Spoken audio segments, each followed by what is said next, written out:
Hello बच्चों, आज हमारे पास एक और क्वेश्चन है। ये क्वेश्चन आपका प्रीवियस ईयर क्वेश्चन है, तो ये क्वेश्चन आपका इम्पोर्टेंट है। आइए इसको देखते हैं आज।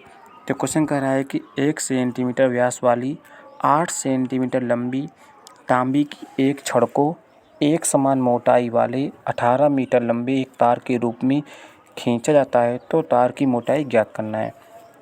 ठीक है, तो एक्चुअल में क्वेश्चन क्या कह रहा है? क्वेश्चन बता रहा है कि एक आपकी तार है जिसका आपका व्यास है वो 1 सेंटीमीटर है और उसकी जो लंबाई 8 सेंटीमीटर है। ठीक है, तो इसको हम क्या कर रहे हैं कि खींच दे रहे हैं। तो खींचेंगे तो खींचने के बाद जो इसकी व्यास होगी या इसका जो मोटाई है, तो मोटाई इसको व्यास पूछ रहा है। ठीक है, तो इसका जो व्यास है वो ज्ञात करना है। तो खींचने के बाद ऑब्वियस सी बात है उसका जो व्यास है वो उसी के वो कम हो जाएगा। ठीक है, और दूसरी बात क्या है कि जो उसकी जो मोटाई है उस जो एक तरह से लंबाई है वो हो जाएगी 18 मीटर हो जाएगी। ठीक है, तो 18 मीटर लंबाई खींची जाती है। तो इसको एक्चुअल करेंगे कैसे? सबसे पहले इसका हम आयतन निकालेंगे। आयतन तो क्या हो जाएगा, इसका जो आयतन होगा ना, खींचने से पहले जो आयतन होगा वो खींचने के बाद की आयतन के बराबर होगा। ठीक है, तो इसको सॉल्व करने के लिए क्या करते हैं, सबसे पहले हम क्या करेंगे, मानेंगे कि माना खींचने से पहली त्रिज्या ये थी और उसकी ऊंचाई ये थी। तो एक चीज़ याद रखना, जो आपका यहाँ पर चूँकि बेलनाकार आकार होगा, कोई भी तार आपका बेलनाकार आकार का होता है, तो तार की जो लंबाई होगी ना वही बेलन की ऊंचाई होती है। ठीक है, तो ये चीज़ आपको डाउट नहीं होना है, जो तार की लंबाई होगी बेलन की ऊंचाई होगी। ठीक है, तो इसको हम सबसे पहले मानेंगे और मान कर क्या करेंगे, इनका जो आयतन होगा आयतन को बराबर करेंगे। ठीक है, फिर इसको सॉल्व करके हम देखते हैं। ठीक है, तो देखिए कैसे करते हैं। हमने यहाँ पर मान लिया है कि माना एक जो मूल तार है उसकी त्रिज्या r है और खींचने के बाद जो हमारी तार बनेगी उसकी त्रिज्या कैपिटल R है। ठीक है, तो ये हमने इसको मान लिया है। अब एक चीज़ हम और मानेंगे कि जो मूल तार थी उसकी जो लंबाई थी, ठीक है, उसको हम स्मॉल h मानेंगे और जो खींचने के बाद जो लंबाई होगी उसको हम कैपिटल H मानेंगे। एक चीज़ याद रखना, जो तार होती है ना, कोई भी तार होती है ना, तो जो तार का जो आकार होता है ना वो आकार इसका बेलनाकार होता है। ठीक है, कोई भी तार का आकार बेलनाकार होगा तो इसकी जो लंबाई होगी एक्चुअल में वही बेलन की ऊंचाई होती है। ठीक है, तो इसको हम लंबाई ऊंचाई दोनों सेम रखेंगे। ठीक है, तो याद रखना कोई भी जब तार होती है तो तार की लंबाई होती है, अगर वो तार बेलनाकार है, क्योंकि बेलनाकार तार है भी, तो उसकी जो लंबाई होगी वही उस बेलन की ऊँचाई होगी। ठीक है, तो देखिए, ठीक है, तो ये हमने लिख दिया इसमें कि माना मूल तार की जो ऊंचाई है वही उसकी जो लंबाई है वही ठीक है, वो एच स्मॉल एच है और खींचने पर उसकी कैपिटल एच हो जाती है। ठीक है, अब क्या याद रखना कि उसका जो आयतन होगा आयतन सेम रहेगा। आयतन सेम क्यों रहेगा? जो उसकी आयतन जो उसकी जो मटेरियल तो उतना ही है ना। ठीक है, उसका जो आयतन उतना ही है, तो आयतन उतना क्यों है? क्योंकि इसमें जो है वो कह रहा है कि एक जो तार थी तो उस तार को खींच करके ही उसको लंबा कर रहे हैं, तो उसमें कुछ भी एक्स्ट्रा ऐड नहीं कर रहे हैं, उसका जो आयतन होगा सेम होगा। ठीक है, तो जो आयतन होगा वो बराबर होगा। ठीक है, चूँकि लिखेंगे आयतन, ठीक है, आयतन बराबर रहेगा। ठीक है, बराबर रहेगा। ठीक है, इसलिए क्या करते हैं, इसलिए यहाँ पर जो इसका जो मूल आयतन होगा वो आयतन खींचने के बाद के आयतन के बराबर होगा। ठीक है, तो मूल आयतन किसके बराबर है? तार खींचने के बाद जो आयतन उसके बराबर होगा। तो मूल आयतन कितना होगा? तो आप लोगों को मालूम है जो बेलन का आयतन क्या होता है, पाई आर स्क्वायर एच, तो हो जाएगा pi small r square H. क्यों? ये हमने माना था ना कि जो उसका जो मूल त्रिज्या आर है और मूल जो ऊंचाई है उसकी स्मॉल एच है। ठीक है, तो इसलिए हो जाएगा। सिमिलरली यहाँ हो जाएगा पाई कैपिटल आर स्क्वायर और कैपिटल एच। ठीक है, अब यहाँ से पाई पाई कैंसिल आउट हो जाएगा। ठीक है, जब ये पाई पाई एक दूसरे से कैंसिल हो जाएगा। अब देखो, चूँकि आपका जो क्वेश्चन है, क्वेश्चन में ही दिया गया है जो स्मॉल आर है वो हो जाएगा आपका 1/2, ठीक है, सेंटीमीटर। ठीक है, जो स्मॉल एच है वो आपका हो जाएगा 8 सेंटीमीटर। ठीक है, और जो कैपिटल एच है वो आपका दिया गया है कि खींचने के बाद जो तार की लंबाई होगी वो हो जाएगी 18 मीटर। तो ये हो जाएगा 18 × 100 बराबर 1800, ठीक है, सेंटीमीटर। ओके, तो ये हम इसका जो ये आपका क्या हो जाएगा, ये चीज़ होगा। ठीक है, अब क्या करते हैं, अब इनकी हम वैल्यू पुट करेंगे। ठीक है, तो जैसे हम इनकी वैल्यू पुट करते हैं, देखिए क्या होता है। तो जैसे इनकी वैल्यू पुट करेंगे, आर का मान कितना है 1/2, तो लिखेंगे 1/2 का होल स्क्वायर मल्टीप्लाई 8 बराबर आर स्क्वायर हमको मान निकालना है, मल्टीप्लाई करेंगे एच कितना है, तो एच आपको हो जाएगा 1800 हो जाएगा। ठीक है, ये हो जाएगा।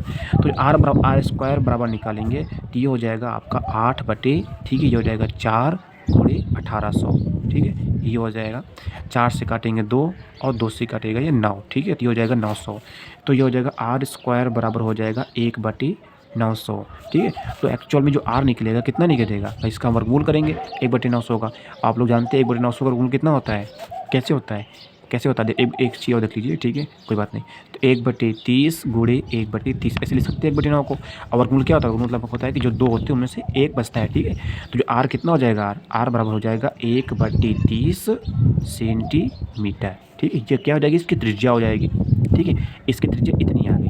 हमको क्या चाहिए, हमको व्यास चाहिए, जो कि पूछ रहा है कि जो खींचने के बाद जो तार होगा उसका उसके मोटाई पूछ रहा है, ठीक है। तो मोटाई के हम क्या करेंगे, उसका व्यास निकालेंगे।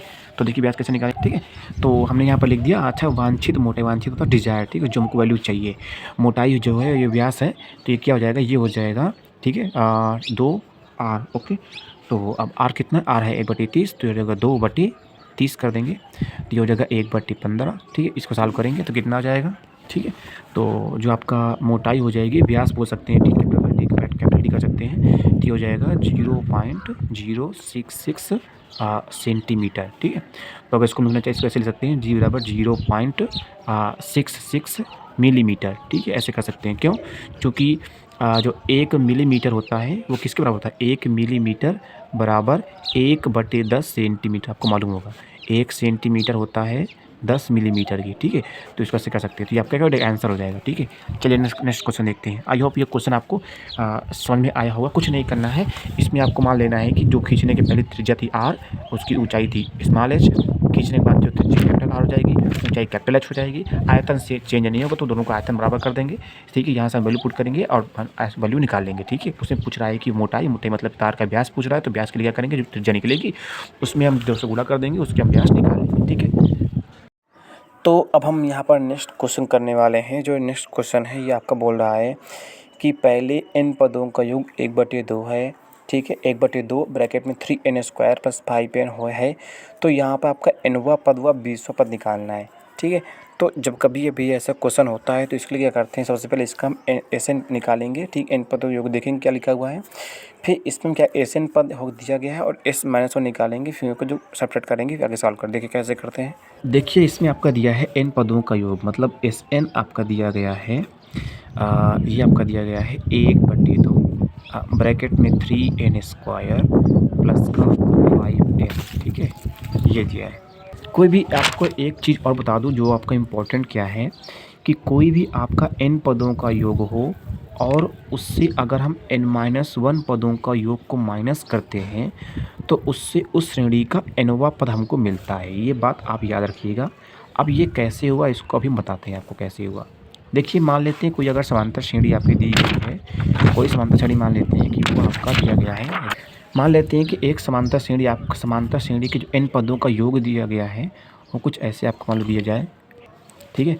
कैसे दिया जाए कि a1 + a2 + a3 + dot dot dot dot कर दिया जाए an-1 + an ये कर दिया जाए, ठीक है। अगर इस तरह कोई समांतर श्रेणी कर दी जाती है और अगर हम मान लो इसका हम कोई n पदों का योग निकालते हैं n-1 का, ये तो हमने n पदों का योग निकाला है जब उसमें कुल n पद हों, ठीक है, n पद हों, तो ये समांतर ये आपका श्रेणी बन जाएगी, ये इसका योग हो जाएगा। लेकिन अगर मान लो उसमें n-1 पद है तब उसका योग निकालेंगे, तब मान लो कुछ ऐसे होता है a1 + a2 + a3 + dot dot dot dot करेंगे, ठीक है, + an-1, ये an-1 तक जाएगा। अब अगर हम इन दोनों को सब्ट्रैक्ट कर देते हैं, सब्ट्रैक्ट करेंगे, आप देखेंगे सब्ट्रैक्ट करने पे क्या हो जाएगा कि ये an-1 दोनों से कैंसिल आउट होगा, यहाँ तक कैंसिल आउट हो जाएगा। मतलब अगर हम Sn- का Sn-1 निकालेंगे तो ये आपका यहाँ तक पूरा कैंसिल आउट हो जाएगा और आपका सिर्फ an बचेगा, ठीक है। तो ये आपका an बचेगा। तो कोई भी अगर आपका n पदों की सारणी कोई भी श्रेणी है उसका जो योग होगा वो n-1 पदों की सारणी के योग से योग को घटाने से, अगर हम इसको घटाएंगे इन दोनों का योग जो Sn पदों को Sn पद का और Sn-1 पद का माइनस करते हैं, Sn- का Sn-1 करते हैं, तो इन दोनों करने से हमको इसका जो nवां पद है वो मिलता है, ठीक है, an मिलता है। ये चीज़ आप लोग ध्यान रखिएगा, ठीक है। तो आप क्या करते हैं कि देखिए, मेरे समझाने का कारण ये है कि इस क्वेश्चन में आपका n पदों का योग दिया गया है और nवां पद पूछ रहा है। तो आप जो n पदों का योग दिया है, आप n-1 पदों का योग निकालना है। n-1 पदों का योग निकाल कर के इससे घटा देना है और जब इससे घटा देंगे तो हमको आपका क्या हो जाएगा, nवां पद मिल जाएगा। अब जब nवां पद मिल जाएगा तब 20वां पद हम निकाल सकते हैं, ठीक है। तो क्या करते हैं एक्चुअल में, जहाँ पर आपका Sn पदों को निकालना था तो n रखा था, हम जब Sn-1 पदों का योग निकालेंगे तो जहाँ जहाँ पर n है वहाँ वहाँ पर हम n-1 रख देंगे, ठीक है। तो देखिए, तो मेरे कहने का मतलब यही है कि आपका क्वेश्चन में दिया गया है कि n पदों का योग दिया गया है आपका n एक बटे सॉरी एक मिनट यह दिया गया है 1/2 ब्रैकेट में 3n² प्लस का 5n दिया गया है, ओके। हमको इसको निकालना है सबसे पहले कि Sn-1 पदों का योग क्या हो जाएगा। तो जहाँ जहाँ पर n है वहाँ वहाँ आपको n-1 पुट कर देना है। तो ये हो जाएगा n-1² प्लस का 5n ब्रैकेट क्लोज। मैं ये क्या कर रहा हूँ आप लोगों को शायद समझ में आ गया होगा। मैंने पहले ही आपको बताया है कि जब हमको nवां पद निकालना है तो इसके लिए हमको Sn-1 निकालना पड़ेगा। हमारे पास ये दिया गया है लेकिन ये नहीं दिया गया है, तो इसको निकालने के लिए क्या करेंगे, जहाँ जहाँ पर n है वहाँ पर हम n-1 पुट करेंगे, ठीक है। अब क्या करते हैं, दोनों समीकरण को माइनस कर देंगे। तो यहाँ हम लिखेंगे Sn-1 बराबर करेंगे, ये हम करेंगे। और एक मिनट इससे पहले क्या करते हैं, इसको पहले सॉल्व कर लेते हैं, ठीक है। इससे पहले क्या करते हैं, इसको हम बाद में करेंगे, पहले इसको और भी सरल कर लेते हैं। एक थोड़ा सा क्षमा कीजिएगा, यहाँ पर n-1 होगा, ठीक है। ये जो लिखा था ना n, तो यहाँ n-1 होगा, थोड़ा सा गलती हो गई। तो सबसे पहले इसको हम अभी सरल करेंगे और तोड़ेंगे। तो यहाँ पर आपको a - b का होल स्क्वायर का फार्मूला लगाना है, जो कि होता है a² + b² - 2ab, ठीक है। तो ये हो जाएगा 1/2 ब्रैकेट लगाएंगे और ये हो जाएगा 3 ब्रैकेट लगाएंगे। यहाँ हो जाएगा n² और +1 का स्क्वायर माइनस का 2n होगा, ठीक है। और प्लस का 5 का मल्टीप्लाई करेंगे तो ये हो जाएगा 5n और माइनस का 5 हो जाएगा। आई होप आप लोगों को यहाँ तक समझ में आया होगा। अब क्या करते हैं, अब 3 को मल्टीप्लाई करेंगे अंदर। जैसे हम 3 को अंदर मल्टीप्लाई करेंगे तो ये हो जाएगा 3n² प्लस का 1 का स्क्वायर 1 होगा तो ये हो जाएगा 3, ये हो जाएगा माइनस का 6n, ये हो जाएगा प्लस का 5n और ये हो जाएगा माइनस का 5, ठीक है। ये हो जाएगा, ठीक है। अब क्या करते हैं, ठीक है, तो अब आगे सॉल्व करते हैं। तो यह हो जाएगा 1/2 ब्रैकेट लगाएंगे, ये हो जाएगा 3n²। यहाँ पर -6n प्लस का 5n करेंगे तो ये हो जाएगा माइनस का n। यहाँ पर प्लस का 3 - 5 करेंगे तो ये हो जाएगा आपका हो जाएगा माइनस का 2, ठीक है। ये आपका हो जाएगा ये आपका हो जाएगा Sn-1 बराबर, ठीक है। अब हमको Sn से Sn-1 माइनस कर देंगे तो Sn-1 बराबर Sn आपके पास दिया गया था 1/2 ब्रैकेट में 3n² और एक मिनट देखना पड़ेगा, ठीक है। तो ये आपका था 3n² हो जाएगा प्लस का 5n हो जाएगा, ठीक है। हम माइनस कर रहे हैं, माइनस का 1/2 Sn कितना था, Sn आपका ये दिया गया, इसको माइनस कर देंगे तो ये हो जाएगा 3n² माइनस का n माइनस का 2 हो जाएगा, ठीक है। तो अब क्या करते हैं, देखिए ध्यान से, यहाँ पर हम 1/2 दोनों से कॉमन ले लेते हैं। जैसे 1/2 हम कॉमन लेंगे तो ये हो जाएगा 3n² प्लस का 5n और माइनस का माइनस लगाया तो माइनस लगाने से क्या हो जाएगा, अंदर जो चिन्ह होंगे बदल जाएंगे, ठीक है। तो ये माइनस का 3n² हो जाएगा, प्लस का n हो जाएगा और प्लस का 2 हो जाएगा, ठीक है। अब क्या हो जाता है 3n² एक दूसरे को कैंसिल आउट कर देंगे, ठीक है। तो ये आपका 5n है, ये प्लस का n है, तो कितना हो जाएगा 6n हो जाएगा। तो 1/2 ब्रैकेट लगाएंगे, ये हो जाएगा आपका 6n हो जाएगा और प्लस का 2 हो जाएगा, ठीक है। अब क्या करते हैं, 2 ऊपर से कॉमन लेते हैं। जैसे हम 2 कॉमन लेंगे तो डी हो जाएगा 2, ऊपर बचेगा 3n प्लस का 1। हमने इन दोनों से 2 कॉमन लिया है, ठीक है। तो 3n प्लस का 1 बचेगा, 1/2 कर दिया तो 2 से 2 कैंसिल आउट हो जाएगा। तो ये हो जाएगा 3n प्लस का 1, ठीक है, ये हो जाएगा। तो यहाँ पे जो इसका आंसर आया है कि Sn-1 बराबर कितना आया है, ये आया है, इतना आया है। और अभी हमने क्या कहा था कि Sn-1 जो होता है ये बराबर होता है an के, अर्थात nवें पद के बराबर होता है, ठीक है। तो जो ये मान हो जाएगा, ये मान किसका हो जाएगा, ये मान हो जाएगा nवें पद का, ठीक है। nवां पद का मान हो जाएगा 3n 3n प्लस का 1। ठीक है, तो आई होप आप लोगों को समझ में आया होगा। अब क्या करते हैं, अब क्वेश्चन में आपका दो चीज़ पूछा था। पहली बात तो क्वेश्चन में पूछा था कि nवां पद क्या होगा, तो nवां पद हमने निकाल दिया 3n प्लस का 1।